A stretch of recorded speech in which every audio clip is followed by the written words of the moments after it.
മതിൽ കെട്ടിത്തിരിക്കേണ്ടതാണോ ഭരണാധികാരികൾ ചെയ്യേണ്ടത് എന്ന് ലോകത്ത് മുഴുവനും ചർച്ച ചെയ്യപ്പെടേണ്ടി വരുമ്പോ അന്താരാഷ്ട്ര മാധ്യമങ്ങൾ ഇന്ത്യ രാജ്യത്തിന്റെ ഭരണാധികാരികൾ ചെയ്ത ഈ നെറികേടിന്റെ പേരിൽ ഇന്ത്യ രാജ്യമെന്ന് പറയുന്ന യശസ്സുയർത്തിയെത്തിയ നമ്മുടെ ഇന്ത്യ, എന്റെ ഇന്ത്യ, നിങ്ങളുടെ ഇന്ത്യ, നമ്മളുടെ ഇന്ത്യ ലോകത്തിന്റെ മുമ്പിൽ തലകുനിച്ചു നിൽക്കുമ്പോ തന്റെ രാജ്യത്തിന്റെ ദാരിദ്ര്യം മാറാൻ പേറേണ്ടി വന്ന തന്റെ പ്രജകളെ മറ്റൊരു ഭരണത്തലവന്റെ കണ്ണിൽ പെടാറും മതിൽ കെട്ടി തിരിച്ചു വെച്ച ഭരണാധികാരിയുടെ മുമ്പിൽ ഞാൻ നിങ്ങളെ ക്ഷണിക്കുകയാണ്. എവിടേക്കെന്നറിയോ? 2.5 ലക്ഷം ചതുരശ്ര കിലോമീറ്റർ വിശാല വിസ്തൃതമായ അറബ് രാജ്യത്തിന്റെ തലവനായ അറബ് രാജ്യത്തിന്റെ ഭരണാധികാരിയായിരുന്ന അല്ലാഹുവിന്റെ ഹബീബ് നബി മുഹമ്മദ് മുസ്തഫ, ഹബീബായ നബി മുഹമ്മദ് മുസ്തഫ സല്ലല്ലാഹു അലൈഹി വസല്ലമ എന്ന സമയത്തിന്റെ പരിമിതി കൊണ്ട് ആമുഖത്തിന്റെ ആവർത്തന വിരക്തികളെ ഒഴിവാക്കി എന്റെ പ്രിയപ്പെട്ട സഹോദരങ്ങളെ ഞാൻ മാടി വിളിക്കുന്നു. ഈ എല്ലാം കെട്ടുപോയ കാലത്ത് പാവപ്പെട്ടവരായ മനുഷ്യരുടെ ശരീരത്തിന് തീ കൊളുക്കുന്ന ഇന്ത്യയുടെ ഭരണസിരാ കേന്ദ്രം ഇന്നലെ മുതൽ മനുഷ്യന്റെ ശിരസിട്ട കബന്ധങ്ങളുടെ പ്രേതഭൂമിയായി മാറുന്ന നിരാരംഭരും നിരാശ്രയരും നിദ്രാവിഹീനരുമായ ഡൽഹി തലസ്ഥാന നഗരത്തിലെ പാവപ്പെട്ട മുസ്ലിമീങ്ങളുടെ കഴുത്തെറുത്തും വെടിയുണ്ടകൾ ഇടനെഞ്ചിലേക്ക് ഉതിർത്തുവിട്ടും അവരുടെ ആരാധനാലയങ്ങൾക്ക് തീ കൊടുത്തും പള്ളിമിനാരങ്ങളെ തട്ടിത്തകർത്ത് തരിപ്പണമാക്കിയും പാവപ്പെട്ട പെൺകുട്ടികളെ വീടുകളിൽ നിന്ന് അടിച്ചോടിച്ചിട്ടും കിരാതമായ ഫാസിസത്തിന്റെ വക്താക്കളെ സംഹാര താണ്ഡവമാടുന്ന ഈ കെട്ട അസുര ലോകത്തിന്റെ കാലത്ത് എന്റെ പ്രിയപ്പെട്ട സഹോദര, ദാരിദ്ര്യം എന്ന് പറയുന്ന ഒരേ ഒരു മേലൊപ്പ് വന്നതിന്റെ പേരിൽ സമൂഹത്തിൽ നിന്ന് അടിച്ചാക്ഷേപിക്കപ്പെടേണ്ട, സമൂഹത്തിന്റെ മുഖ്യധാരയിൽ നിന്ന് മാറ്റി നിർത്തപ്പെടുന്ന, മുതലാളിയുടെ മതിൽക്കെട്ടുകളുടെ മറുഭാഗത്തേക്ക് വലിച്ചെറിയപ്പെടുന്ന ഒരു വിഭാഗം ആളുകൾ. ഞാനെന്ന് ചോദിക്കട്ടെ, ദാരിദ്ര്യം എന്ന് പറയുന്നത് ഒരു തെറ്റാണോ? ദരിദ്രനാവുക എന്നതൊരു മനുഷ്യൻ ചെയ്ത അപരാധമാണോ? പണമില്ലാത്ത ഒരു പാവപ്പെട്ടവനായി ജീവിതത്തിന്റെ രണ്ടറ്റം തമ്മിൽ കൂട്ടിമുട്ടിക്കാൻ കഴിയാതെ പെടാപ്പാടുപെടുന്ന പാവപ്പെട്ടവനായി ഒരു മനുഷ്യൻ ജീവിക്കേണ്ടി വന്നു എന്നത് അവൻ ജീവിതത്തിൽ ചെയ്ത തെറ്റാണോ? യഥാർത്ഥത്തിൽ ഒരാൾ സമ്പന്നനാവുക, ഒരാൾ ദരിദ്രനാവുക എന്ന് തീരുമാനിക്കുന്നത് നമ്മുടെ എല്ലാവരുടെയും സിട്ടാവായ പടച്ച തമ്പുരാനല്ലേ? അവനാണ് ഈ ലോകത്തുള്ള മുഴുവൻ ആളുകളെയും ചിലരെ ദരിദ്രനായി, ചിലരെ സമ്പന്നരായി, ചിലരെ വെളുത്തവനായി, ചിലരെ കറുത്തവനായി, ഇങ്ങനെ പല വ്യത്യസ്തമായ ഭാവങ്ങളിലൂടെയും രൂപങ്ങളിലൂടെയും അവസ്ഥാന്തരങ്ങളിലൂടെയും ഈ ലോകത്തുള്ള കോടാനുകോടി ജനങ്ങളെ സൃഷ്ടിച്ചതാരാ? ആരാണ് ഒരു മനുഷ്യന് ഇങ്ങനെയുള്ള മേൽവിലാസം കൊടുത്തതാരാ? ലോകത്തുള്ള ഒരാളെ ദരിദ്രനാക്കിയും മറ്റൊരാളെ സമ്പന്നനാക്കിയതാരാ? അല്ലാഹു സുബ്ഹാനഹു വ തആല തന്നെ പറഞ്ഞുവല്ലോ, ബിസ്മില്ലാഹിർ റഹ്മാനിർ റഹീം വഅന്നഹു ഹുവ അൽഹക വഅബ്കാ വഅന്നഹു ഹുവ അമാത വഅഹിയാ. അല്ലാഹുവല്ലേ പറഞ്ഞത്? ആരാണ് അല്ലാഹു എന്നറിയോ? വഅന്നഹു ഏകനായ ഈ അഖില ലോക ബ്രഹ്മാണ്ഡ കടാഹത്തിന്റെ ഉടമസ്ഥനായ പടച്ച തമ്പുരാൻ അവനാരെന്നറിയോ? ഹുവ അൽഹക, അവനാണ് നിങ്ങളെ ചിരിപ്പിച്ചത്.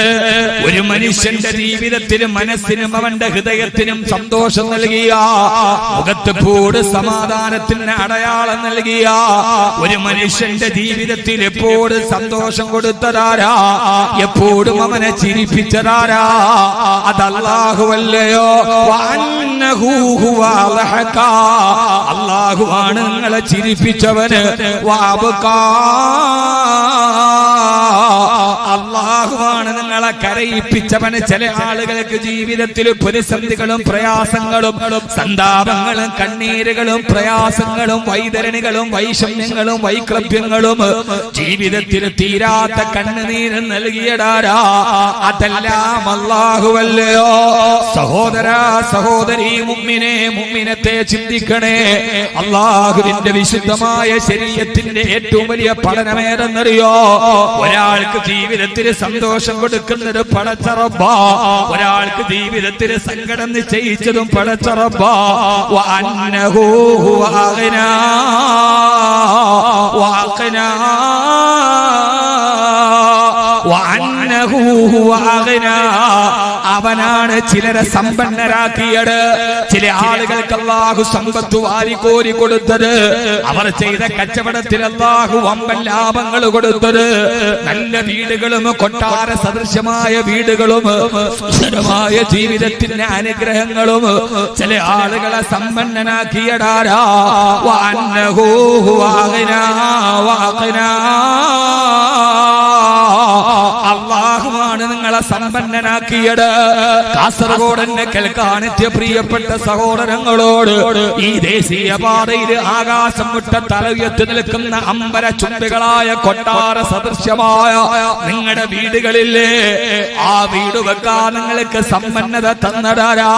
അത് സ്റ്റേറ്റ് ബാങ്ക് ഓഫ് ഇന്ത്യ അല്ലല്ലോ, ഫെഡറൽ ബാങ്കിന്റെ ഈ ഏതെങ്കിലും ഒരു പുച്ചക്കാട് ബ്രാഞ്ചിൽ നിന്നല്ലോ, റിസർവ് ബാങ്ക് ഓഫ് ഇന്ത്യ അല്ലല്ലോ, വേൾഡ് ബാങ്ക് നിങ്ങൾക്ക് തന്നതല്ലോ.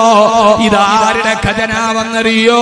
വലില്ലാഹി ഖസായിനുസ് സമാവാതി വൽ അർദ്, ആകാശഭൂമികളെക്കാൾ വിശാലമായ പടച്ചതമ്പുരാന്റെ ഖജനാവിൽ നിന്ന് അല്ലാഹുവല്ലയോ നിങ്ങൾക്ക് സമ്പന്നതയെ വാരിക്കോരി തന്നത്.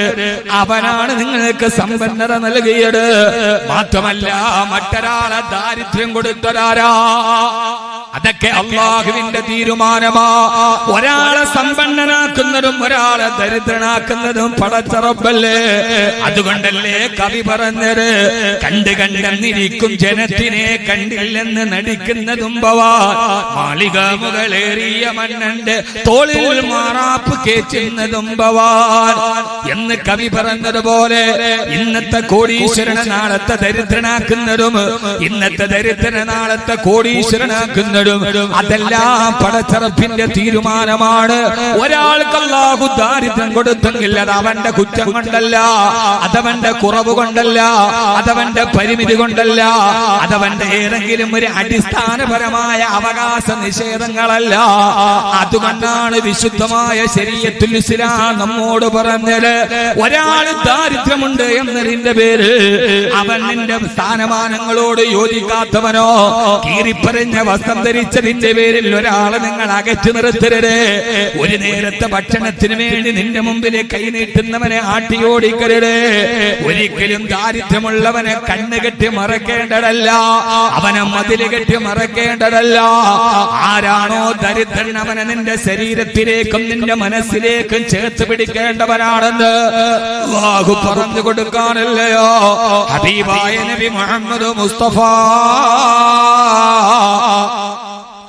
ആദരവായ പ്രവാചകൻ നബി മുഹമ്മദ് മുസ്തഫ സല്ലല്ലാഹു അലൈഹി വസല്ലമയായ അറേബ്യൻ ലോകത്തിന്റെ ഭരണാധികാരി ഇന്ത്യയുടെ ഭരണാധികാരിയെ പോലെയല്ലല്ലോ. ഈ ലോകത്തിന്റെ ഏകാധിപത്യ സർവാധിപത്യ സാമ്രാജ്യത്തെ രാജ്യത്തിന്റെ ഏകാധിപതികളെ പോലെയല്ലല്ലോ. 2.5 ലക്ഷം ചതുരശ്ര കിലോമീറ്റർ വിശാല വിസ്തൃതമായ അറേബ്യൻ സാമ്രാജ്യത്തിന്റെ അധിപനായിരുന്ന ഹബീബായ നബി മുഹമ്മദ് മുസ്തഫ സല്ലല്ലാഹു അലൈഹി വസല്ലമയുടെ അടുക്കലേക്ക് ആ കാലഘട്ടത്തിൽ ഇസ്ലാമിന്റെ തുടർ കാലഘട്ടത്തിൽ മക്കയിലെ ഏറ്റവും വലിയ സമ്പന്നരായിരുന്ന വരേണ്യവർഗത്തിന്റെ ഉടമകളായിരുന്ന അബൂജഹലും ഉത്ബത്തും ശൈബത്തും കൂടി വന്നിട്ട് പറഞ്ഞുവല്ലോ, മുഹമ്മദേ നിങ്ങളിനെ ഞങ്ങളത് ഇസ്ലാമിലേക്ക് ക്ഷണിച്ചാൽ ഞങ്ങൾക്ക് വരണമെന്ന് ആഗ്രഹമുണ്ട്. പക്ഷേ ഞങ്ങൾക്ക് വരാതിരിക്കാനുള്ള തടസ്സമേടെന്നറിയോ? ചേരിപ്രദേശത്ത് താമസിക്കുന്ന പാവപ്പെട്ട ജനങ്ങളെ അധികാരികളുടെ കണ്ണിൽ നിന്നും മതില് കെട്ടി തിരിച്ച ഏകാധിപത്യത്തിന്റെ ഭരണാധികാരിയുടെ മുമ്പിൽ ലാളിത്യത്തിന്റെയും സ്നേഹത്തിന്റെയും വിട്ടുവീഴ്ചയുടെയും ഉദാരതയുടെയും സഹനമായ ഭാവത്തെ ലോകത്തോട് പഠിപ്പിച്ചു കൊടുത്ത ഹബീബായ നബിതങ്ങൾ എന്ന ഭരണാധികാരിയെ മദീനയിലേക്ക് നമുക്കൊന്ന് തിരിച്ചു പോകാം. ഉത്ബത്തും ശൈബത്തും അബൂജഹലും വന്നിട്ട് പറഞ്ഞു, മുഹമ്മദേ മുഹമ്മദേ മുഹമ്മദേ സല്ലല്ലാഹു അലൈഹി വസല്ലം ഞങ്ങൾക്ക് ഇസ്ലാം സ്വീകരിച്ചിട്ട് നിന്റെ അടുക്കൽ വരണമെന്ന് ആഗ്രഹമില്ലാഞ്ഞിട്ടല്ല. പക്ഷേ നിന്റെ കൂടെ സദാ സമയത്ത് നടക്കുന്നത് ദളിതരായ അവർണരായ അടിച്ചമർത്തപ്പെടുന്ന ഞങ്ങളുടെ അടുക്കളയിൽ അടിമവേല ചെയ്യുന്ന ഞങ്ങളുടെ ഒട്ടകത്തിന്റെ ചാണകം ചുമക്കുന്ന കറുത്തവനായ ബിലാലിനെ പോലെ, സുഹൈബിനെ പോലെ, അമ്മാറിനെ പോലെ, ഹബ്ബാബിനെ പോലെ, ഖുബൈബിനെ പോലെയുള്ള പാവപ്പെട്ട ദളിതന്മാരല്ലേ, പാവപ്പെട്ട ദരിദ്ര നാരായണന്മാരല്ലേ ഞങ്ങളുടെ വീടുകളിൽ ഞങ്ങളുടെ ഒട്ടകത്തിന്റെ ചാണകം വാരുന്ന, ഞങ്ങളുടെ വീടുകളിൽ അടിച്ചമർത്തപ്പെട്ടിട്ട് അടുക്കളയിൽ അടിമവേല ചെയ്യുന്ന, ഞങ്ങളെ കണ്ടാൽ കിലോമീറ്ററോളം മാറി നിൽക്കുന്ന ഒട്ടകത്തിന്റെ കൂടെ എരിത്തിരിൽ കിടന്നിറങ്ങുന്ന ഈ കറുത്തവരായ ദളിതന്മാരുടെ, ഈ ചേരി പ്രദേശത്ത് താമസിക്കുന്ന ദരിദ്രന്മാരുടെ ചാരത്ത് വന്നിരിക്കാൻ, അവരുടെ കൂടെ ഇരിപ്പിടം പങ്കിടാൻ ഞങ്ങൾക്ക് കഴിയില്ല മുഹമ്മദ്. ഞങ്ങൾ സവർണരാണ് സല്ലല്ലാഹു അലൈഹി വസല്ലം, ഞങ്ങൾ സവർണരാണ്, ഉന്നത കുലജാതരും, ഞങ്ങൾ കുടുംബ മഹിമയുള്ള ഗോത്രത്തലവന്മാരാണ് എന്നവര് പറയുമ്പോ നിന്റെ അടുത്ത് കിടക്കുന്ന ഈ കറുത്തവരായ ദരിദ്രരായ കണ്ണ് കെട്ടിയിട്ട് മാറ്റി നിർത്തേണ്ട ഈ പാവപ്പെട്ടവരെ, ദരിദ്രന്മാരെ അല്പനേരത്തേക്ക് നിങ്ങളുടെ അടുക്കൽ നിന്ന് മാറ്റി നിർത്തിയാൽ ഞങ്ങൾ ഇസ്ലാമിലേക്ക് വരാം നബിയേ മുഹമ്മദേ എന്ന് മക്കാ ഖുറൈശികളുടെ സമ്പന്ന വരേണ്യവർഗത്തിന്റെ മൂടമ്പികൾ മാടമ്പികൾ വന്ന്, ഫ്യൂഡറലിസത്തിന്റെ മാടമ്പികൾ വന്ന് വർത്തമാനം പറഞ്ഞപ്പോ, സഹോദര ഒരിക്കൽ കൂടി ഇന്ത്യ രാജ്യത്തിന്റെ ഭരണസിരാ കേന്ദ്രത്തില് ഹബീബായ നബി തങ്ങളുടെ രാജ്യഭരണത്തിന്റെ ഏറ്റവും വലിയ സമത്വത്തിന്റെ മുഖത്ത് നമുക്ക് പഠിപ്പിച്ചു കൊടുക്കാം. ഹബീബായ നബി സല്ലല്ലാഹു അലൈഹി വസല്ലമയുടെ മനസ്സിലൊരു ചിന്ത വന്നു അത്രേ, അല്ലാഹുവേ അല്ലാഹുവേ ഇവര് പറയുന്നത് പോലെ ഒരു അല്പസമയത്തേക്ക് ബിലാലിനെയും സുഹൈബിനെയും അമ്മാറിനെയും ഖബ്ബാബിനെയും ഖുബൈബിനെയും റളിയല്ലാഹു തആല അൻഹും അജ്മഈൻ അവരെ ഒന്ന് തൽക്കാലത്തേക്ക് മാറ്റി നിർത്തിയാൽ ഇസ്ലാമിന്റെ ആരംഭകാലമല്ലേ, ഈ ഗോത്ര തലവന്മാർ ഇസ്ലാമിലേക്ക് വന്നാൽ അവരുടെ അനുയായികളും പുറകെ വരുമല്ലോ.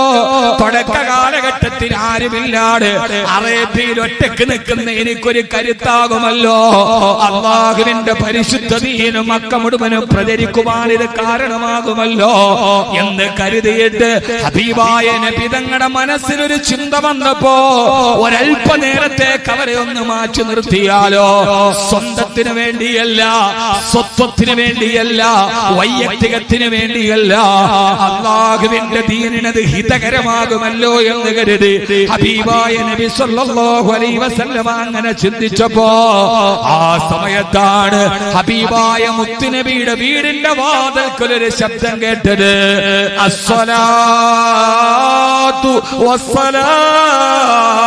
വസ്സലാമു അലൈക യാ റസൂലല്ലാഹ്. ഹബീബായ നബി തങ്ങളുടെ ചർച്ച നടക്കുന്ന കുടിലിന്റെ വാതിലൊരു ശബ്ദം കേട്ടു. നോക്കിയപ്പോൾ ആരെന്നറിയോ, രണ്ട് കണ്ണുകൾക്ക് കാഴ്ച നഷ്ടപ്പെട്ടു പോയ ദളിതനായ പാവപ്പെട്ടവനായ ദരിദ്രനായ മക്കാ ഖുറൈശികളുടെ അടിമവേല ചെയ്യുന്ന അബ്ദുല്ലാഹ് ഇബ്നു ഉമ്മു മക്തൂം റളിയല്ലാഹു തആല അൻഹു. ആ സലാം കേട്ടപ്പോ ഹബീബായ നബി സല്ലല്ലാഹു അലൈഹി വസല്ലമ അബൂജഹലും ഉത്ബത്തും അടക്കം ഇരിക്കുന്ന ആളുകൾ ആരെയാണോ അട്ടിയോടിക്കണമെന്ന് ആവശ്യപ്പെട്ടത് അതേ അബ്ദുല്ലാഹ് ഇബ്നു ഉമ്മു മക്തൂം റളിയല്ലാഹു അൻഹു വാതിൽക്കൽ വന്ന് സലാം പറഞ്ഞപ്പോ, സഹോദരാ സഹോദരി, വിശുദ്ധ ഖുർആന്റെ ഏറ്റവും ജാജ്വലമായ ഒരു സൂറത്തിന്റെ അവതരണ പശ്ചാത്തലമാണിത്. ഹബീബായ നബി തങ്ങൾ അബ്ദുല്ലാഹ് ഇബ്നു ഉമ്മു മക്തൂം അന്ധനാണ്, പാവപ്പെട്ടവനാണ്, ദളിതനാണ്, അധകൃതനാണ്, അവകാശം നിഷേധിക്കപ്പെട്ടവനാണ്. ഹബീബായ നബി സല്ലല്ലാഹു അലൈഹി വസല്ലമയുടെ മുഖമൊന്ന് ചുളിഞ്ഞു പോയത്രേ. എന്തിനാണ് ഇബ്നു ഉമ്മു മക്തൂം ഈ സമയത്ത് ഇവിടേക്ക് വന്നത്? ഈ സമയത്ത് വന്നാൽ ഇവരത് കണ്ടിട്ട് തിരിച്ചു പോവുകയില്ലേ എന്ന് പാവപ്പെട്ടവനായ ദരിദ്രനെ കണ്ടപ്പോ ഹബീബായ നബി തങ്ങൾ ആ അസഹനീയമായ അരോചകത്വം വെളിയിൽ കാണിച്ചില്ല. അല്ലാഹുവിന്റെ റസൂലിന്റെ മുഖമൊന്നും മെല്ലെ ചുളിഞ്ഞുപോയി. അബ്ദുല്ലാഹ് ഇബ്നു ഉമ്മു മക്തൂം റളിയല്ലാഹു അൻഹു ചിന്തിക്കുകയാ, സാധാരണ വന്ന് താൻ വടിയിൽ വന്നിട്ട് സലാം പറഞ്ഞാൽ ഹബീബായ മുത്തുനബി തങ്ങൾ ഉടനെ മടക്കാറുണ്ട്. എഴുന്നേറ്റ് വന്ന് വാതിൽ വന്ന് അവിടുത്തെ റിസാലത്തിന്റെ കരങ്ങൾ തന്റെ കയ്യിൽ പിടിച്ച് അന്ധനായ തന്നെ വിളിച്ചു കൊണ്ടുപോയി ഇരിപ്പിടത്തിന്റെ ചാരത്ത് കൊണ്ടുപോയി ഇരുത്താറുണ്ട്. പക്ഷേ ഇന്ന് ഹബീബായ നബി തങ്ങളുടെ മറുപടി വരുന്നില്ലല്ലോ. എന്തേ ഹബീബന്റെ അടുക്കലേക്ക് വരാത്തത്? എന്തേ എന്റെ തബീബ് എന്റെ ഹബീബന്റെ കയ്യിൽ വന്ന് പിടിക്കാത്തത്? എന്തേ എന്റെ ഹബീബ് എന്റെ കൽബിന്റെ തബീബ് എന്റെ കയ്യിൽ വന്ന് പിടിച്ചിട്ട് എന്നെ ഇരിപ്പിടത്തിൽ കൊണ്ടുപോയി ഇരുത്താത്തത്? മഹാനായ അബ്ദുല്ലാഹ് ഇബ്നു ഉമ്മു മക്തൂം റളിയല്ലാഹു അൻഹുവിന്റെ ഹൃദയത്തിന് വേദനിച്ചപ്പോ ഹബീബായ നബി സല്ലല്ലാഹു അലൈഹി വസല്ലമ ദരിദ്രനെ കണ്ടപ്പോ ഒന്നും മുഖം ചുളിച്ചതേയുള്ളൂ. മതില് കെട്ടി തിരിച്ചില്ല, കൺമറയത്തിൽ നിന്ന് മാറ്റി നിർത്തിയില്ല, ആരും കാണണ്ടെന്ന് പറഞ്ഞില്ല. ഒരു നീരസത്തിന്റെ അടയാളം മുഖത്ത് വന്നപ്പോ ആ ദരിദ്രനായ സഹാബിയുടെ കണ്ണ് കാണാഞ്ഞിട്ടും തന്റെ അകക്കണ്ണ് കൊണ്ട് ഹബീബിന്റെ ഭൂമുഖ പതനം കാണാൻ അവിടുത്തെ ഓലക്കുടിലിന്റെ ഈത്തപ്പനമരത്തിന്റെ കുടിലിന്റെ ചാരത്തെത്തിയ ആ പാവപ്പെട്ട ദരിദ്രനായ അബ്ദുല്ലാഹ് ഇബ്നു ഉമ്മു മക്തൂം റളിയല്ലാഹു അൻഹുവിന്റെ കൽബിലൊരു ചെറിയ വേദന ഉണ്ടായപ്പോ അല്ലാഹുവിനെ സഹിക്കാൻ കഴിഞ്ഞില്ല. മുഅ്മിനത്തെ ആ ദരിദ്രന്റെ കണ്ണ് നിറഞ്ഞത് പടച്ചറപ്പിന് ഇഷ്ടപ്പെട്ടില്ല. അതാ ഗഗനലോകത്ത് നിന്ന് ദിവ്യബോധനത്തിന്റെ വെളിപാടുമായി റൂഹുൽ അമീൻ മലക്ക് ജിബ്രീൽ അലൈഹിസ്സലാത്തു വസ്സലാം ആഗതനായി ഹബീബായ നബി സല്ലല്ലാഹു അലൈഹി വസല്ലമയുടെ നെറ്റിത്തടത്തിൽ വിയർപ്പ് കണങ്ങൾ ഒരുമിച്ചുകൂടി ഹബീബായ നബി തങ്ങൾക്ക് ആകാശലോകത്ത് നിന്ന് അല്ലാഹുവിന്റെ ഖുർആനിന്റെ ആയത്ത് അവതരിപ്പിക്കപ്പെട്ടു. നബിയേ ബിസ്മില്ലാഹിർ റഹ്മാനിർ റഹീം അബസ വതവല്ലാ അൻ ജാഅഹുൽ അഅമാ വമാ യുദ്രീക ലഅല്ലഹു യസ്സക്കാ ഔ യذكറു ഫതൻഫഉൽ ദിക്റാ. ഹബീബായ നബി തങ്ങളെ അല്ലാഹു ശാസിക്കുകയാണ്. ആരെയാണ് മുഅ്മിനെ ശാസിക്കുന്നത്? ഹബീബായ നബി തങ്ങളെ അല്ലാഹു ശാസിച്ചിട്ട് പറഞ്ഞു, നബിയേ അബസ വതവല്ലാ, അങ്ങയുടെ മുഖം ചുളിഞ്ഞു പോയോ നബിയേ? അങ്ങയുടെ മുഖത്തിന് നീരസം വന്നോ നബിയേ? കൽബിന്റെ ഉള്ളിൽ ചെറിയൊരു അതിർത്തി വന്നോ നബിയേ?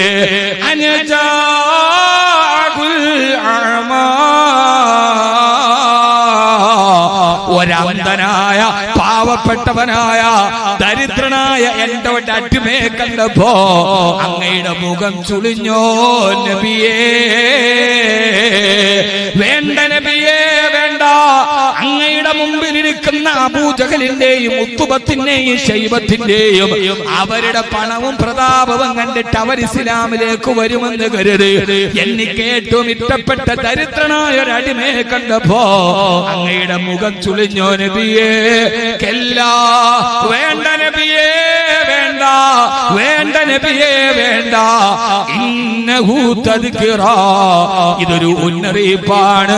ഇനി ഇങ്ങനെ ആവർത്തിക്കല്ലേ തിരുദൂതരെ. സഹോദരാ, ആരെയാണ് ശാസിക്കുന്നത്? അല്ലാഹുവിന്റെ ഹബീബിനെ. ദരിദ്രന്മാര് പടച്ചറപ്പിന് ഇഷ്ടപ്പെട്ടവരാണ്, അവർ അല്ലാഹുവിലേക്ക് അടുത്തവനാണ്. അല്ലാഹു ശാസിച്ചതാർക്ക് വേണ്ടി എന്നറിയോ? അല്ലാഹുവിന്റെ ഹബീബിനെ.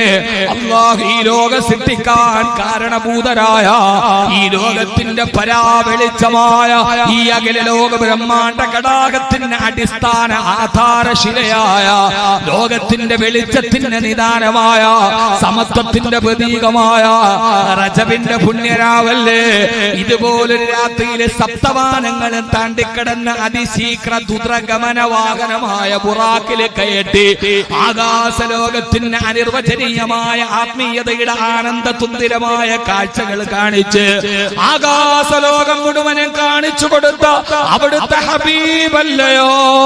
ആ ഹബീബിനെയാണ് അള്ള വിളിച്ചിട്ട് പറഞ്ഞിട്ട് വേണ്ട നബിയേ, ഈ അബൂജഹലിന്റെ അധികാരത്തെക്കാൾ, ഉത്തുബത്തിന്റെ സമ്പന്നതയേക്കാൾ, ശൈബത്തിന്റെ കുടുംബ മഹിമയേക്കാൾ അല്ലാഹുവിനിഷ്ടം ദരിദ്രനായ അന്ധനായ അബ്ദുല്ലാഹ് ഇബ്നു ഉമ്മു മക്തൂമിനെയാണ്. അതുകൊണ്ട് അങ്ങ് ചെയ്തതിന് ചെയ്യരുതെന്ന് ശാസിക്കുമ്പോ, സഹോദരാ, ഇന്ത്യ രാജ്യത്തിന്റെ സ്വാതന്ത്ര്യ സമരത്തിന് ജനാധിപത്യത്തിന് ശക്തി കൊടുത്ത മിസ്സസ് ആനി ബസന്റ് പോലും പറഞ്ഞുവല്ലോ, ഈ സൂറത്തിൽ അബസയിലെ ഈ ചരിത്ര പശ്ചാത്തലം എടുത്തിട്ട് ഈ ഖുർആൻ മുഹമ്മദ് അവതരിപ്പിച്ച ഒരു ഗ്രന്ഥമായിരുന്നെങ്കിൽ ഇങ്ങനെ ഒരു ശാസനയുടെ അധ്യായം അതിൽ കാണുമായിരുന്നില്ല. അല്ലാഹു മുഹമ്മദ് നബിയെ ശാസിച്ചുവെങ്കിൽ തീർച്ചയായും ഇതൊരു ദൈവ ഗ്രന്ഥമാണ്, ഇത് മുഹമ്മദിന്റെ മനുഷ്യനിർമ്മിത ഗ്രന്ഥമല്ലെന്ന് മിസ്സസ് ആനി ബസന്റ് പോലും അടയാളപ്പെടുത്തിയ ഇസ്ലാമിക ചരിത്രത്തിലെ പരിശുദ്ധ ഖുർആനിലെ ഏറ്റവും ഉജ്ജ്വലമായ ചരിത്ര പശ്ചാത്തലമാണ് സൂറത്തുൽ അബസ. അയൽ രാജ്യത്തിന്റെ രാജാധികാരത്തിന്റെ അടയാളം വന്നപ്പോ സ്വന്തം രാജ്യത്തിലെ ദരിദ്ര പൗരന്മാര് മതില് കെട്ടി തിരിച്ച ഭരണാധികാരികളെ കേട്ടുകൊള്ളുക. മദീനയുടെ ഭരണാധികാരി ആരെന്നറിയോ? മക്കയുടെ രാജാവ് ആരെന്നറിയോ? ആ മക്കയുടെ രാജാവാണ് ദരിദ്രന്മാരെ ചേർത്ത് പിടിച്ച ചുട്ടുപടുത്ത് കിടക്കുന്ന മലരാരണ്യത്തിലും മലത്തി കിടത്തിയിട്ട് ദാഹത്താല് വാപൊളിച്ച ബിലാലിന്റെ വായിലേക്ക് മൂത്രമൊഴിച്ചു കൊടുത്തപ്പോ കറുത്തവനായ ബിലാലിനെ തന്റെ ശരീരത്തോട് കെട്ടിപ്പിടിച്ചു വെച്ചിട്ട് ലൈസലിൽ അബിയദി ഫളലുൻ അലൽ അസ്വദി വലൈസലിൽ അറബി ഫളലുൻ അലൽ അജ്മി ഇല്ലാ ബിതഖ്വല്ലാഹ്.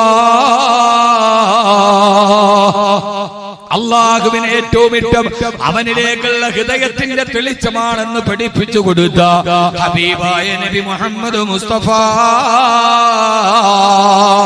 സല്ലല്ലാഹു അലൈഹി വസല്ലമ. ആ സമയത്താണ് വിശുദ്ധ ഖുർആനിൽ ആയത്തിറങ്ങിയത്.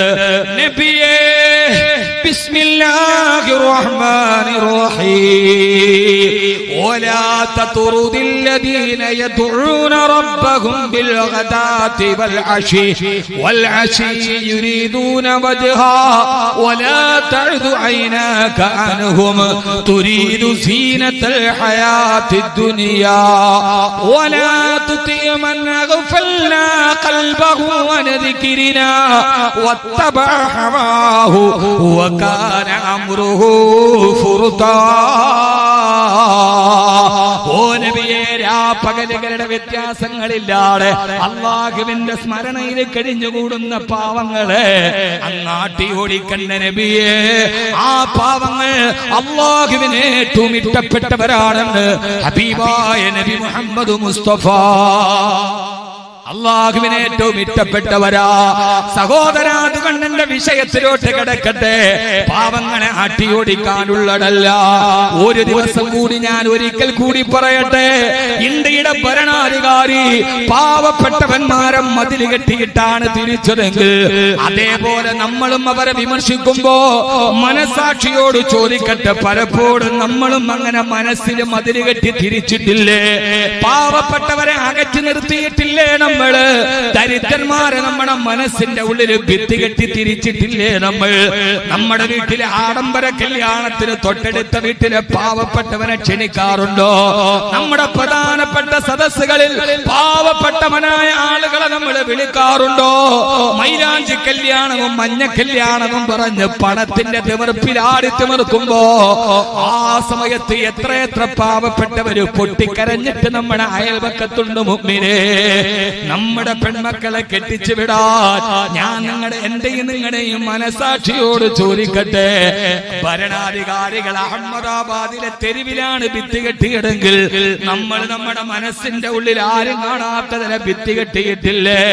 നമ്മുടെ പെൺമക്കള് കൈ നിറച്ചിട്ട് സ്വർണ്ണാഭരണമിട്ട് കാതിലും കരുത്തില് സ്വർണ്ണമിട്ട് ലക്ഷങ്ങള് പൊടി പൊടിച്ച് കല്യാണം നടത്തി ആ സമയത്ത് വിദേശ നിർമ്മിത കാറിലോ ആഡംബര വാഹനത്തിലെ വീട്ടിലേക്ക് നമ്മുടെ പെൺമക്കള് പുതിയാപ്പിളയുടെ കൈ പിടിച്ചിട്ട് കയറുമ്പോ തൊട്ടടുത്ത നമ്മുടെ മതിലിനപ്പുറത്ത് 30 വയസ്സായിട്ടും കല്യാണത്തിന് ഭാഗ്യമില്ലാതെ സ്ത്രീധനമെന്ന ദുരാധാരത്തിന്റെ പേരിൽ ജീവിതത്തിന്റെ സൗഭാഗ്യം നഷ്ടപ്പെട്ടു പോയ സ്വന്തം മകളെ കെട്ടിച്ചയക്കാൻ വേണ്ടി വെള്ളിയാഴ്ച പള്ളിക്കോലാകളിൽ തുണി വിരിക്കുന്ന പാവപ്പെട്ട പിതാവിന്റെ മകള് ഒരു തരി സ്വർണം പോലും നിന്റെ കാതിലില്ലാതെ തൊട്ടടുത്ത മുതലാളിയുടെ മകളെ കൈ നിറച്ച് സ്വർണ്ണ വളയിട്ട് കാല് നിറച്ചും കാത് നിറച്ചും സ്വർണ്ണമിട്ടിട്ട് ബെൻസുകാരില് പുതിയാപ്പിളയുടെ കൈ പിടിച്ച് കയറുമ്പോ ചെറുപ്പക്കാര് ചുറ്റും നിന്നിട്ട് ആഴത്തുള്ളി നൃത്തം ചെയ്യുമ്പോ 30 വയസ്സായിട്ടും നിന്റെ കാതിലൊരു തരി സ്വർണ്ണമില്ലാതെ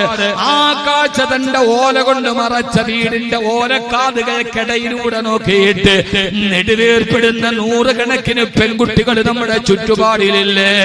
അവരെയൊക്കെ നമ്മൾ വേലി കെട്ടി തിരിച്ചവരല്ലേ? വേണ്ട സഹോദരാ, വേണ്ട.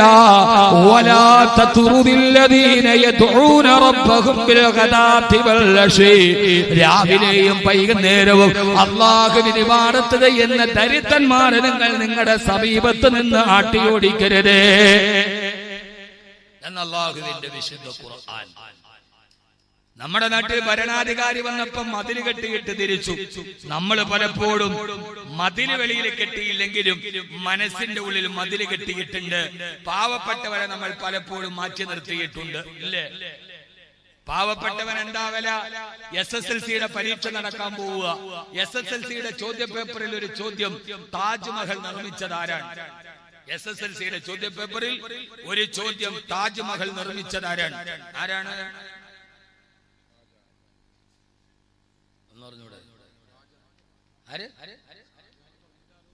ഷാജഹാൻ. ആരാ താജ്മഹൽ നിർമ്മിച്ചത്? ആരാ? ഉത്തരം പറയും മനുഷ്യന്മാരെ. സമയമില്ലാത്തതുകൊണ്ടാണ് ഞാൻ സ്പീഡിൽ പോണത്. ആരാണ് താജ്മഹൽ നിർമ്മിച്ചത്? തൊഴിലാളികളാണെങ്കിൽ മാർക്ക് വട്ടപൂജ്യം.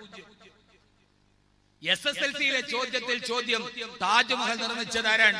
താഴെ കുട്ടി എഴുതുന്നു ഷാജഹാൻ ചക്രവർത്തി, മാർക്ക് 5. യഥാർത്ഥത്തിൽ താജ്മഹൽ നിർമ്മിച്ചതാരാ? ഷാജഹാനാണ്? അല്ല. പിന്നെയോ? രാപ്പകലുകളില്ലാതെ ആ വെണ്ണക്കൽ പ്രതിമകളെ തങ്ങളുടെ കരവിരുത്തിന്റെ കരകൗശലം കൊണ്ട് ചാർത്തിയെടുത്ത തൊഴിലാളികൾ. വൈസ്രോയി ആയിരുന്ന ജനറൽ ശ്രീമാൻ താജ്മഹൽ സന്ദർശിക്കാൻ വേണ്ടി പോയിട്ട് അദ്ദേഹം തന്റെ ഭാര്യയോട് ചോദിച്ചു, നിനക്കെന്ത് വേണം? ജനറൽ ശ്രീമാന്റെ ഭാര്യ പറഞ്ഞു, എനിക്കും നിങ്ങൾ ഇതുപോലെയുള്ള ഒരു സ്മാരകം പണിത് തന്നാൽ ഇപ്പോൾ എനിക്ക് മരിച്ചാൽ കൊള്ളാമെന്ന് ആഗ്രഹമുണ്ടെന്ന് ജനറൽ ശ്രീമാൻ പറഞ്ഞ ബ്രിട്ടീഷ് ഈസ്റ്റ് ഇന്ത്യ കമ്പനി ഇവിടെ നിന്ന് തിരിച്ചു പോകുമ്പോൾ ആരും അറിയാതെ അവരുടെ പോക്കറ്റിൽ എടുത്തുകൊണ്ടുപോയ വെണ്ണ മാർബിൾ കൊണ്ടുണ്ടാക്കിയ ഷാജഹാന്റെ താജ്മഹൽ. ആ താജ്മഹൽ 2 പ്രാവശ്യം ഈസ്റ്റ് ഇന്ത്യ കമ്പനി വിൽക്കാൻ വെച്ചതാണ്. ട്രാൻസ്പോർട്ടിംഗ് ചാർജ് കൂടുതലായതുകൊണ്ടാണ് വിൽക്കാൻ പറ്റാതിരുന്നത്. ബ്രിട്ടീഷുകാരൻ ഇന്ത്യയെ വിറ്റു, അറബികൾ ഇന്ത്യയെ പണിതു. താജ്മഹലും ഫത്തേപൂർ സിക്രിയും കുത്തബ് മീനാറും ചെങ്കോട്ടയും അഹമ്മദാബാദും ഒക്കെ അറബികൾ ഇന്ത്യക്ക് സംഭാവന ചെയ്തു. 800 വർഷക്കാലം ഇന്ത്യ അറബികൾ ഭരിച്ചപ്പോ ഒരൊറ്റ കലാപങ്ങളും ഒരു സ്വാതന്ത്ര്യ സമരവും ഇന്ത്യയിൽ ഉണ്ടായില്ല. ബ്രിട്ടീഷ് ഈസ്റ്റ് ഇന്ത്യ കമ്പനി 800 വർഷം ഭരിച്ച മുഗളന്മാര് ഇവിടം ഭരിച്ചപ്പോൾ അവർ ഇവിടെ നിന്ന് ഒഴിഞ്ഞു പോകുമ്പോൾ ഇന്ത്യയുടെ ആഭ്യന്തര ഉൽപാദന ശരാശരി 40%. ആ സമ്പന്നതയാണ് പോർച്ചുഗീസുകാരെയും ഡച്ചുകാരെയും ബ്രിട്ടീഷുകാരെയും ഇന്ത്യയിലേക്ക് ആകർഷിച്ചത്. ആഭ്യന്തര ശരാശരി 40%. ബ്രിട്ടീഷ് ഈസ്റ്റ് ഇന്ത്യ കമ്പനി സായിപ്പ് വന്നു. 100 വർഷം തികയുന്നതിന് മുമ്പേ സ്വാതന്ത്ര്യ സമരം പൊട്ടിപ്പുറപ്പെട്ടു. 800 വർഷം അറബികൾ ഭരിച്ചിട്ടില്ലാത്ത കലാപം 100 വർഷം ഭരിക്കുന്നതിന് മുമ്പേ ഈസ്റ്റ് ഇന്ത്യ കമ്പനിക്കെതിരെ പൊട്ടിപ്പുറപ്പെടാൻ കാരണം എന്താണ്? British east India company India വിട്ടിട്ട് 947 തിരിച്ചു പോകുമ്പോ ഇന്ത്യയുടെ ആഭ്യന്തര ശരാശരി വെറും 4.5%. മുഗളന്മാർ, മുസ്ലിമീങ്ങൾ ഞങ്ങൾ ഇന്ത്യ ഭരിച്ചപ്പോ ഇന്ത്യയുടെ ആഭ്യന്തര ഉൽപാദന ശരാശരി 40%. ഈസ്റ്റ് ഇന്ത്യ കമ്പനി ഭരിച്ചപ്പോ സ്വാതന്ത്ര്യം കിട്ടുമ്പോ 4.5%.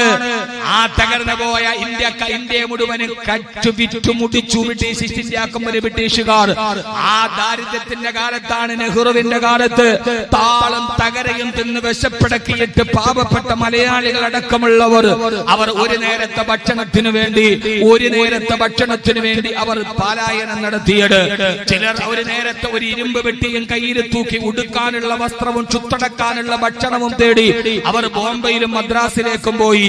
ചിലർ മദിരാശിയിലേക്കും ബംഗ്ലാദേശിന്റെ അതിർത്തികളിലേക്കും പോയി. അങ്ങനെ പോയ അവർ ഒരു നേരത്തെ അന്നം കണ്ടെത്താൻ വേണ്ടിയാണ് അതിർത്തികൾ കടന്ന് അവർ അഭയാർത്ഥികളായത്. ഒരു നേരത്തെ അന്നത്തിന് വേണ്ടിയാണ് അവർ ബംഗ്ലാദേശിലും ശ്രീലങ്കയിലും അഫ്ഗാനിലും പാകിസ്ഥാനിലും കുടിയേറി പാർത്തത്. അല്ലാതെ ഭീകരവാദികളായിട്ടല്ല. അന്നം തേടി പോകുന്നവന് എന്ത് അതിർത്തിയാണ് രാജ്യത്തിന് ഭരിക്കാനുള്ളത്? ശൈത്യകാലമാകുമ്പോൾ സെർബിയയിൽ നിന്ന് സെർബിയൻ കൊക്കുകൾ കടലിന്റെ പുഴയിലേക്ക് അന്നം തേടി വരാറുണ്ട്. ആ കൊക്കുകൾ ഏത് അതിർത്തി നോക്കിയിട്ടാണ് പാറി വരുന്നത്? അന്നം തേടി പോകുന്നവന് അതിർത്തികളില്ലാത്ത അഭയാർത്ഥികളാണ്. അതുകൊണ്ടാണ് അല്ലാമ ഇക്ബാൽ പറഞ്ഞത്, അന്നം തേടി പോകുന്നവന് എന്ത് രാജ്യത്തിന്റെ അതിർത്തി വര, അവനെന്ത് അഭയാർത്ഥി. അതുകൊണ്ടാണ് അല്ലാമ ഇക്ബാൽ പറഞ്ഞത്, ഈ ഭൂമി എന്റേതുമല്ല, ഈ ഭൂമി നിന്റേതുമല്ല, ഈ ഭൂമി എന്റെയും നിന്റെയും തന്തമാരുടേതുമല്ല. ഈ ഭൂമി അത് പടച്ചതമ്പുരാന്റെ ഭൂമിയിൽ താമസിക്കാൻ ആരാണ് ആധാരം കൊടുക്കേണ്ടത്? പടച്ചറപ്പിന്റെ മണ്ണിൽ താമസിക്കാൻ ആരോടാണ് നമ്മൾ രേഖകൾ കൊടുക്കേണ്ടത്? ഈ ഭൂമി എന്റേതുമല്ല, നിന്റേതുമല്ല, നമ്മുടെ പിതാക്കന്മാരുടേതുമല്ല. ഈ ഭൂമി ദൈവത്തിൻ്റെതാണ്. ഞാൻ അതുവഴി പോയാൽ പിന്നെ NRCയിലൊക്കെ പോകും. വേണ്ട. എന്റെ പൊന്നു സഹോദരങ്ങളെ, എന്താ നമ്മുടെ രാജ്യത്തിന്റെ ഗതി? ഗാന്ധിജി ഇന്ത്യക്കാർക്ക് വേണ്ടി സായിപ്പിന് കുടിയിറക്കി. നമ്മുടെ പ്രധാനമന്ത്രി സായിപ്പിന് വേണ്ടി ഇന്ത്യക്കാരെ കുടിയിറക്കി. രണ്ടു തമ്മിൽ വ്യത്യാസമുണ്ട്. ഈ ദരിദ്രന്മാർ, ഞാൻ പറഞ്ഞത് താജ്മഹൽ നിർമ്മിച്ചത് തൊഴിലാളികളാണെന്ന് പറഞ്ഞ പരീക്ഷയ്ക്ക് മാർക്ക് കിട്ടോ സഹോദര? ഇല്ല. എന്നാൽ യഥാർത്ഥത്തിൽ അത് നിർമ്മിച്ചത് തൊഴിലാളികളാണ്. അതുകൊണ്ട് ദരിദ്രൻ എന്ന് പറഞ്ഞാൽ എന്താണ്? ഈ വിഷയത്തിൽ രണ്ട് പാർട്ടുണ്ട്. ഇൻഷാ അല്ലാഹ് നമുക്ക് തൗഫീഖ് ചെയ്താൽ പറയാം. അള്ളാഹു നമ്മളെ സ്വീകരിക്കട്ടെ. ഞാൻ പറഞ്ഞ നേരത്തെ തുടങ്ങിയാൽ സംസാരിക്കാൻ ഒരു റാഹത്തുണ്ട്, ഇല്ലെങ്കിൽ കറാഹത്താണ്. അള്ളാഹു നമ്മളെ സ്വീകരിക്കുമാറാകട്ടെ. ആമീൻ പറയും. എന്താ സദസ് സ്റ്റേജ് ഒക്കെ ഒരു മൂകത ഇരിക്കണം. ഞാൻ ആദ്യം അങ്ങനെ പറഞ്ഞോണ്ടാണ്. ഒരു ചിരിയില്ലല്ലേ? അള്ളാഹു നമ്മളെ സ്വീകരിക്കട്ടെ. യഥാർത്ഥത്തിലെ ഹബീബായ നബി മുഹമ്മദ് മുസ്തഫ പോരാ, ഹബീബായ നബി മുഹമ്മദ് മുസ്തഫ സലാത്തുല്ലാഹ് സലാമുല്ലാഹ് അലാ ത്വാഹ റസൂലില്ലാഹ് സലാത്തുല്ലാഹ് സലാമുല്ലാഹ് അലാ യാസീൻ ഹബീബില്ലാഹ് സലാത്തുല്ലാഹ്.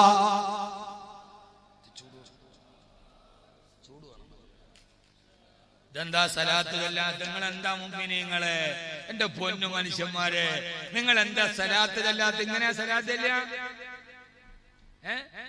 പൂച്ചക്കാടെന്ന് പേരേ പാടുള്ളൂ. പൂച്ചയെ പോലെ ഇങ്ങനെ പതുങ്ങാൻ പാടില്ല. പുലിയെ പോലെ കുതിച്ചു ചാടും. പൂച്ചക്കാടെന്ന പേരിൽ അങ്ങനെ ഇരിക്കട്ടെ, പക്ഷെ പൂച്ചയെ പോലെ ഇങ്ങനെ പതുങ്ങിക്കിടന്ന ഒരു ഉസിരുണ്ടാവില്ല. പുലിയെ പോലെ ഉസിര് വേണം.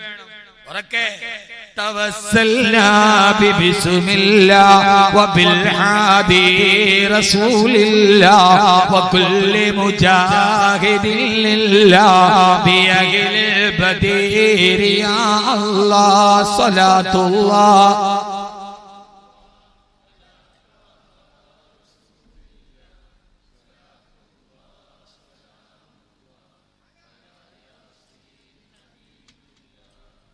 നിങ്ങൾക്ക് ഹബീബായ നബി തങ്ങളോട് സ്നേഹമുണ്ടോ?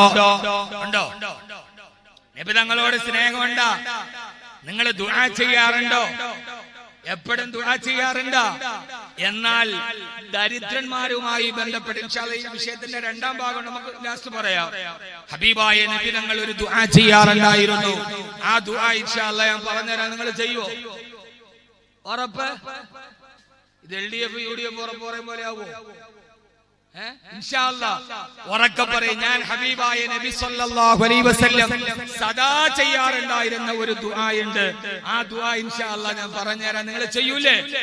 ചെയ്യുന്ന ഉറപ്പുള്ളവരൊക്കെ ഒന്ന് കൈ പൊക്കിക്കേ, രണ്ട് കൈയും പൊക്കിക്കേ. ഉടനെ പൊക്കു മനുഷ്യന്മാരെ. എന്നിട്ട് ഇങ്ങനെ ഇങ്ങനെ ഒന്നുകൂടി പൊക്കി താഴ്ത്തി. ഉറക്കം പോയില്ലേ? മണി 11 സദസ്സും കൂട്ടുകൊണ്ട് പാടാൻ സമയമില്ല, നാട്ടുവർത്താനം പറയാൻ. അല്ലാഹു നമ്മളെ സ്വീകരിക്കുമാറാകട്ടെ. ആദരവായ റസൂലുള്ളാഹി സ്വല്ലല്ലാഹു അലൈഹി വസല്ലമ സദാ സമയം ദുആ ചെയ്യാറുണ്ടായിരുന്നത്രേ. അല്ലാഹുമ്മ ഇന്നി അസ്അലുക ഫിഅലൽ ഖൈറാത്തി വതർക്കൽ മുൻകറാത്തി വഹുബ്ബൽ മസാകീൻ വഇദാ അറദ്ത ബിഇബാദിക ഫിത്നതൻ ഫഖബ്ലനി ഇലൈക ഗൈറ മഫ്തൂനീൻ. സഹോദരാ സഹോദരി കേൾക്കണേ, മുഅ്മിനേ മുഅ്മിനത്തെ ശ്രദ്ധിക്കണേ. ഇതൊരു നിസ്സാര വിഷയമല്ല. ഖബറും കഫന്നുണിയും മരണവും മരണാനന്തരവും ഖബറും മുൻകരും നക്കീറും ഹിസാബും സിറാത്തും മീസാനും ഒക്കെ പറയുന്നത് പോലെ ഇക്കാലത്ത് നമ്മൾ അതീവ ജാഗ്രതയോടെ ശ്രദ്ധയോടെ സമീപിക്കേണ്ട ഒരു വിഷയമാണിത്. ഹബീബായ നബി സല്ലല്ലാഹു അലൈഹി വസല്ലമയുടെ ദുആ, അല്ലാഹുമ്മ അല്ലാഹുവേ അല്ലാഹുവേ അല്ലാഹുവേ ഇന്നി അസ്അലുക ഫിഅലൽ ഖൈറാത്തി. അല്ലാഹുവേ എപ്പോഴും നല്ല കാര്യങ്ങൾ ചെയ്യാനുള്ള അവസരം നീ ഞങ്ങൾക്ക് നൽകണേ അല്ലാഹ്. നബി തങ്ങളുടെ ദുആയാണ് അല്ലാഹുമ്മ ഇന്നി അസ്അലുക ഫിഅലൽ ഖൈറാത്ത്. എപ്പോഴും നല്ലത് മാത്രം ചെയ്യിപ്പിക്കണേ റബ്ബേ. വതർക്കൽ മുൻകറാത്തി. നിനക്ക് വെറുക്കപ്പെട്ട ഏതൊക്കെ കാര്യങ്ങളുണ്ടോ അതിൽ നിന്ന് മാറി നിൽക്കാൻ തൗഫീഖ് നൽകണേ അല്ലാഹ്. അതോടൊപ്പം തന്നെ വഹുബ്ബൽ മസാകീൻ. അല്ലാഹുവേ അല്ലാഹുവേ മുഅ്മിനേ മുഅ്മിനത്തെ ഒരു ദിവസമെങ്കിലും നിസ്കാരപ്പായിരുന്നിട്ട് കൽബറിഞ്ഞിട്ട് ഈ ദുആ നമ്മൾ ചെയ്യുമോ? വഹുബ്ബൽ മസാകീൻ. അല്ലാഹുവേ പാവങ്ങളോടുള്ള ഹുബ്ബ് എനിക്ക് നൽകണേ അല്ലാഹ്. ദരിദ്രന്മാരോടുള്ള സ്നേഹം നൽകണേ റബ്ബേ എന്ന് പറഞ്ഞാൽ പരമദരിദ്രന്മാരെ എന്റെ കൂട്ടുകാരാക്കണേ അല്ലാഹ്. എത്ര വലിയ ദുആയാണിത്. നമ്മുടെ നാട്ടിലൂടെ കീറിപ്പറിഞ്ഞ വസ്ത്രം ധരിച്ചു നടക്കുന്ന, നമ്മുടെ നാട്ടിൽ ആട്ടിയോടിക്കപ്പെടുന്ന ഒരാളെ കുറിച്ച് നമ്മൾ പറയോ ഇയാളെന്റെ കൂട്ടുകാരനാണെന്ന്. മന്ത്രിയെ കണ്ടാൽ പറയും എന്നെ അടുപ്പക്കാരനാ, MLA എന്റെ അടുപ്പക്കാരനാ. എന്നാൽ ഞാനൊന്ന് ചോദിക്കട്ടെ, പള്ളിയിലെ ഖത്തീബുമാർക്ക് ചോറ് എടുത്തു കൊണ്ടുവരുന്ന ഈ പള്ളിയിലെ പാവപ്പെട്ട ഒരു മനുഷ്യനെ കണ്ടാൽ ഇതെന്റെ കൂട്ടുകാരനാണെന്ന് പറയാൻ എപ്പോഴെങ്കിലും നമ്മൾ തയ്യാറാകുമോ? പക്ഷേ ഹബീബായ നബി തങ്ങളെപ്പോഴും പറയുമായിരുന്നത്രേ, അല്ലാഹുവേ അല്ലാഹുവേ വഹുബ്ബൽ മസാകീൻ. സാധുക്കളെ എന്റെ കൂട്ടുകാരാക്കണേ അല്ലാഹ്. പറയുക മാത്രമല്ല, ദുആ ചെയ്യുക മാത്രമല്ല. അല്ലാഹുവിന്റെ ഹബീബിന്റെ കൂട്ടുകാരാരാ? സയ്യിദുനാ ബിലാൽ. ബിലാൽ അല്ലാഹുവിന്റെ ഹബീബിന്റെ കൂട്ടുകാരനല്ലേ? സുഹൈബ് റളിയല്ലാഹു അൻഹു അല്ലാഹുവിന്റെ ഹബീബിന്റെ കൂട്ടുകാരനല്ലേ? അമ്മാർ റളിയല്ലാഹു അൻഹു ഹബീബിന്റെ കൂട്ടുകാരനല്ലേ? പാവപ്പെട്ടവരെ തന്നെ അടുത്തേക്ക് ചേർത്ത് പിടിച്ചു വെച്ചു ലോകൈക ഗുരു നബി മുഹമ്മദ് മുസ്തഫ. മനുഷ്യന്മാരെ സല്ലല്ലാഹു അലൈഹി വസല്ലം എനിക്ക് ഏറ്റവും ഇഷ്ടം പാവപ്പെട്ടവരോടാക്കണേ റബ്ബേ. നമ്മൾ പറയാ പടച്ചോനെ ആ പാവപ്പെട്ടവനുണ്ടല്ലോ, ഒന്നിനും പറ്റാതെ കീറിപ്പറിഞ്ഞ വസ്ത്രം ധരിച്ച, ആരുടെ വീട്ടിൽ വന്നാലും ഒരു അവസരം കിട്ടാത്ത, പള്ളിയുടെ വെള്ളിയാഴ്ച പള്ളിയുടെ മുമ്പിൽ തുണിയും പിടിച്ചേക്കണ ഒരാള് എന്റെ ഹബീബാണ് കേട്ടോ. പറയാൻ പറ്റുമോ? പറയാൻ പറ്റുമോ? എന്റെ കൂട്ട് നമ്മളും ഈ മനസ്സിൽ ഈ മതില് കെട്ടിയിട്ടില്ലേ? മോദി മാത്രമല്ലല്ലോ, നമ്മളും മനസ്സിൽ മതില് കെട്ടിയിട്ടില്ലേ? മോന്റെ കല്യാണമായി, ആരെയൊക്കെ വിളിക്കണം? അത് ആ ഇച്ചായ വിളിക്കണം, ഈ ഇച്ചായ വെക്കണം, മേലെ ഇച്ചായ വെക്കണം, കീഴെ വിളിക്കണം. അപ്പോഴാരോ MBA വിളിക്കണം, MLA വിളിക്കണം. പട്ടിയാലി നിക്കാഹ് മമ്മൂട്ടിയുടെ സാന്നിധ്യത്തിൽ തന്നെ നടത്തണം. ലിസ്റ്റ് ഇട്ടു. അപ്പോഴാരോ പറഞ്ഞു പള്ളിയിലെ ഖത്തീബിച്ച. അതിപ്പോ ലാസ്റ്റ് നമുക്ക് എപ്പോഴേലും വിളിക്കാം. പള്ളിയിലെ മുയിലിയാരിച്ച, പള്ളിയിലെ മുക്രിച്ച, അതിപ്പോ എപ്പ വിളിച്ചാലും വരൂല്ലോ. അവര് നമ്മുടെ ശമ്പളം മേടിച്ചിട്ട് നമ്മുടെ പള്ളിയിലെ ജോലി ചെയ്യണല്ലേ. അതിപ്പോ ഞായറാഴ്ചയാണ് കല്യാണമെങ്കിൽ വെള്ളിയാഴ്ച ജുമാ നിസ്കരിച്ചിട്ട് അവരോട് പറഞ്ഞാലും മതി എന്ന് പലപ്പോഴും മതില് കെട്ടാറില്ലേ നമ്മൾ? വേണ്ട, പള്ളിയിലെ ഖത്തീബിന് ചോറ് വാങ്ങിച്ചോണ്ട് വരണ ഒരു പാവം നാടൻ കാക്ക ഉണ്ടാവൂലോ. ഇവിടെ ഇല്ലത്, ഇവിടെ ഇല്ല. സുഖമില്ലാതെ കിടക്കാൻ അള്ളാഹു ശിഫ കൊടുക്കട്ടെ, അള്ളാഹു ശിഫ കൊടുക്കട്ടെ. എത്ര പേര് പോയി ആ മനുഷ്യനെ കണ്ടു വീട്ടിൽ സുഖമില്ലാതെ കിടന്നിട്ട്? ഹോസ്പിറ്റലിൽ എത്ര പേര് പോയി കണ്ടു?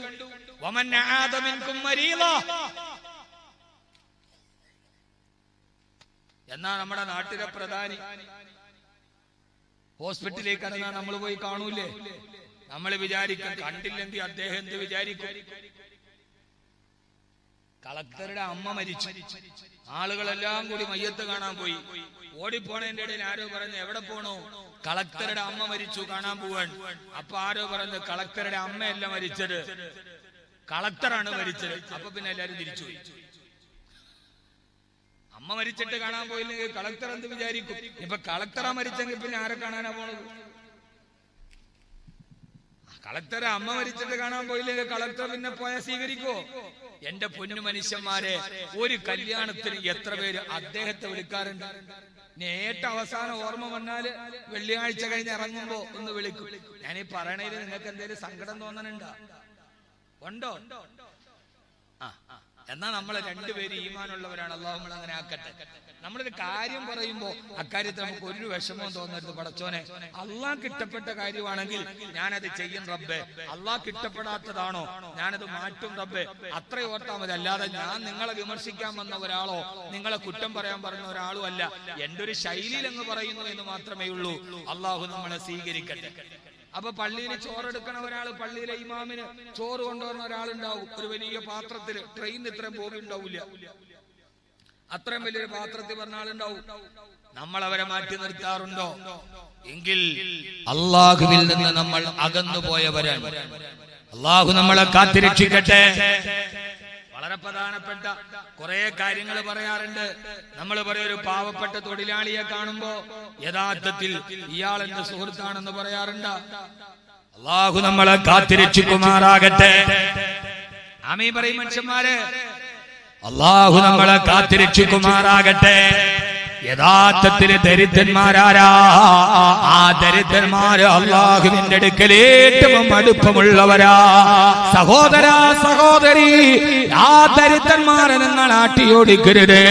നമ്മുടെ വീട്ടിലൊരാള് ഒരു നേരത്തെ അന്നത്തിന് വന്നാൽ ഹബീബായ നബി സല്ലല്ലാഹു അലൈഹി വസല്ലമ പറയാ, നാളെ പരലോകത്ത് ചെല്ലുമ്പോ അല്ലാഹു സുബ്ഹാനഹു വ തആല ഓരോരുത്തരോട് ചോദിക്കുവത്രേ, ഞാൻ നിന്റെ മുമ്പിൽ വിശന്നിട്ട് വന്നുവല്ലോ, എന്തേ നീ എനിക്ക് ഭക്ഷണം തരാതിരുന്നത്? ചോദിക്കും അല്ലാഹുവേ, നീ എന്റെ മുമ്പിൽ ഭക്ഷണത്തിന് വരികയോ?